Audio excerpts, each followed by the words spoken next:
김일성이가 살아있을 때 김일성이는 철저하게 그걸 미워했어요. 그러니까 얘네들은 길을 못 펴고 살아간 거예요. 그러니까 김정은이가 돌아가면서 아버지 때 간부들을 죽인 것도 그런 개인적인 원한도 있지 않았을까. 김정은이가 의지할 사람이 아니고 여동생밖에 없는 거예요. 너무나도 많은 역할을 하는 것이 김여정인 거죠. 김여정 역할이 상당히 크다고 해요. 후계자 문제는 북한에서는 단순하지가 않아요. 근데 최근에 들어온 소식에 의하면은 여러분 안녕하십니까? 북에서 온 김주성이라고 합니다. 김주에 대한 후계자설은 저는 전면 부인하고 싶고요. 그래서 제가 결론을 내리는 건 아니지만 북한도 일단은 가부장적인 사회이면서 이 남자들의 그 권위나 이런 것이 상당히 높은 곳이에요. 김주애가 나타난 것은 김정은이도 일개 가정의 아버지인 거죠. 딸의 아빠인 거예요. 목적은 뭐냐면은 단지 자기 딸이고 이쁘니까 이 연장선상이라고 봐요. 근데 이게 예전에 김정일 때만 해도 어떻게 했냐면 김일성, 김정일 때만 해도 자제분들에 대한 거는 일체 오프레코로 해서 안 띄웠어요. 그러니까 저도 그때 기억이 나는데 조선기록영화 촬영소라는 곳에서 김일성의 현지 지도의 기록영화를 찍다가 거기 어떤 정체모를 아가씨가 하나 비춰진 거죠. 근데 그게 누구였냐면 김설성이에요. 김정일의 딸이었던 거죠. 이게 방송에 TV로 나가버린 거죠. 이게 벌써 그게 논란이 되지도 않았지만 거기 각성 높여서 그 영화를 그냥 자르고 카트하고 난리가 났었어요. 그렇게 해서 자기네 자식들, 그 김일성이나 김정일에 대한 자식들에 대한 다 숨겼었어요. 김정일이는 숨겼는데 김정은은 아니에요.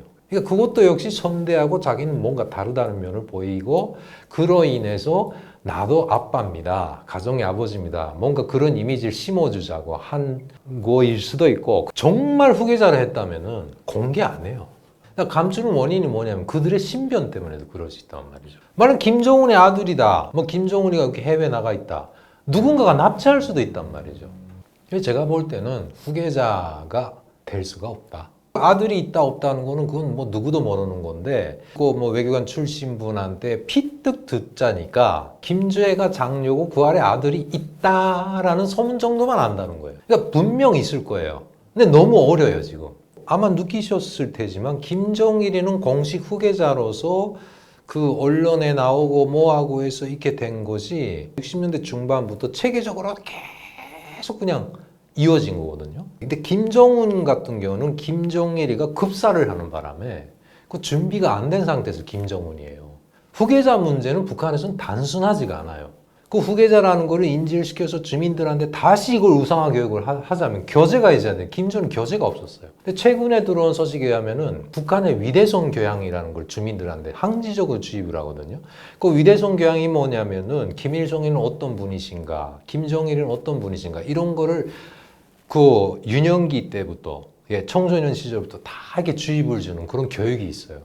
바야흐로 지금 김정은이가 위대성 교양을 시작을 했다고 해요. 그러니까 김정은이가 했는 업적이 뭐냐면 선대가 못했던 현직 미국 대통령을 직접 만났다. 핵무기를 완성시켰다. 이런 거를 업적으로 해가지고 이제야 시작을 하거든요. 그러니까 이런 문제 저런 문제를 놓고 볼 때 아직 후계자설은 시기상조이고 그리고 김주애가 후계자가 될 수가 없다고 하는 제 개인적인 생각이 하나죠. 그것도. 그러니까 그들은 김일성이가 살아있을 때 김일성이는 철저하게 그걸 미워했어요. 한마디로 말해 인정을 안 한 거예요. 그러니까 김일성이는 자기가 아버지로서 아들한테 자기가 소개를 해준 공식 며느리는 김설성, 김충성이라는 두 딸의 어머니 이 김영숙이라는 여자거든요. 이걸 며느리로 생각을 하지. 그러니까 얘네들은 길을 못 펴고 살아간 거예요. 한마디로 말해서. 만약에 김정은이가 김정일이 때부터 시작해서 김일성이가 살아있을 때도 이렇게 미래에 전도유망한 공식 휴계자로 생각을 했다면 평양에서 살았을 거라고. 평양에서 못 살았단 말이에요. 원산시라는 북한의 항구 도시의 별장에서 거의 그거는 운둔 생활이에요. 김일성하고 찍은 사진도 있어야 돼요. 한 장도 없어요. 그러니까 김정은이가 돌아가면서 아버지 때 간부들을 죽인 것도 그런 개인적인 원한도 있지 않았을까. 아버지 때 간부들을 다 죽이고 나서 그다음에 결국은 그러다 보니까 김정은이가 의지할 사람이 아니고 여동생밖에 없는 거예요. 이 오빠를 대신해서 너무나도 많은 역할을 하는 것이 김여정인 거죠. 그러니까 우리 아시다시피 이거 뭐 문재인 대통령 때인가 그 남북 접촉을 할 때도 평창에 온 것도 김여정이었어요. 모든 그 앞선 고래는 김여정이가 다 하는 거죠. 그러니까 저기서도 들려온 소식통도 똑같아요. 김여정 역할이 상당히 크다고 해요.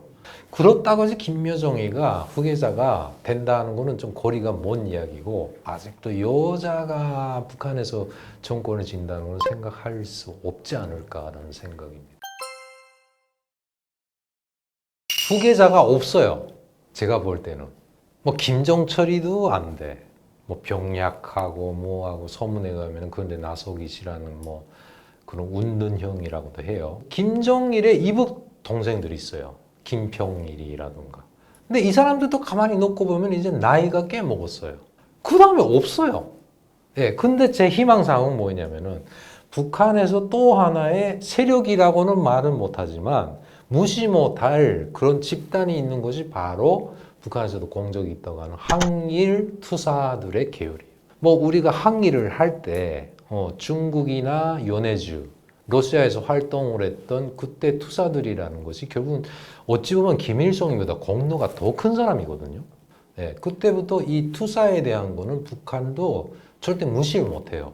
여기도 역시 세습은 아니지만 대대손손 북한의 요직들을 차지하고 북한 주민들의 에어컨이라는 거는 뭐 구경도 못 해보고 돌아가는데 이 투사 아파트들이라고 해서 이 투사 가족들만 사는 아파트가 평양시에도 여러 군데 돼요.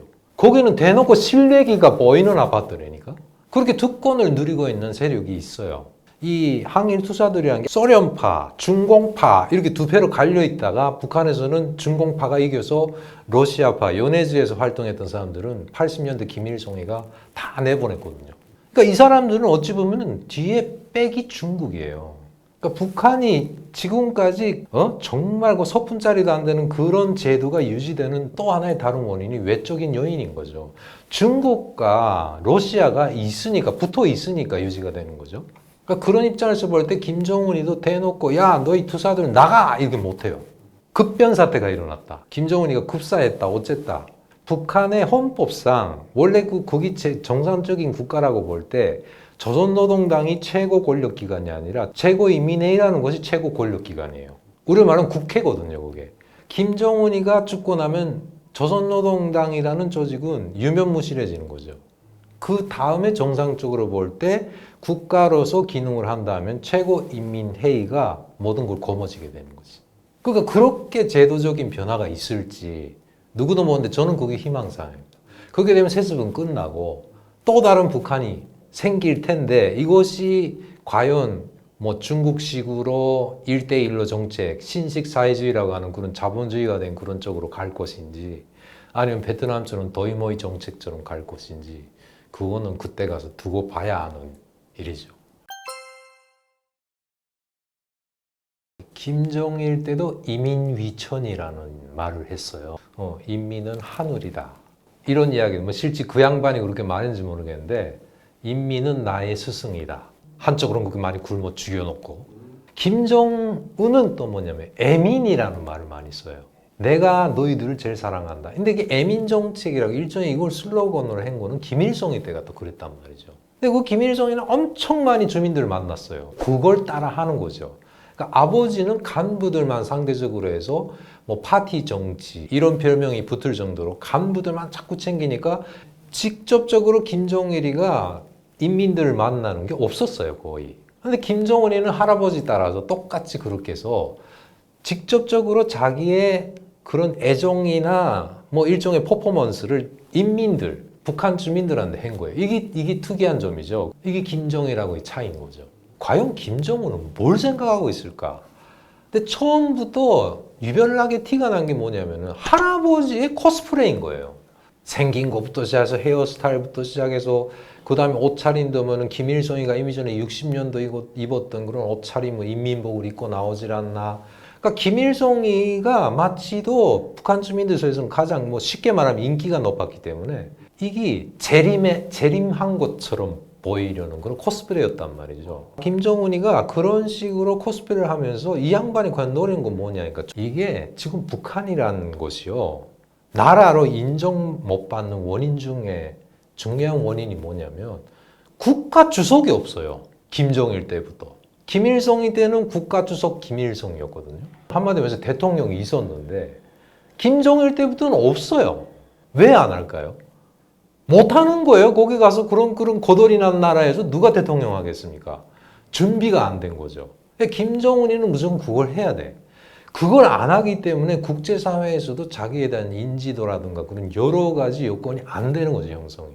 저는 그걸 위해서도 김정은이는 뭔가 애를 많이 썼어요. 김정일 때는 막았던 핸드폰도 풀고 한국 문화가 이미 전에 유입됐다는 김정일 시대에 막 유입이 돼가지고 뭐 이게 너무 과해진 거예요. 야, 이대로 있다간 안 되겠다, 이거. 벌써 이게 남한 드라마를 처음에 볼 때만 해도 주민들은 숨어서 봤거든. 그러니까 노래도 일단 공개적으로 대놓고 막 못 불러.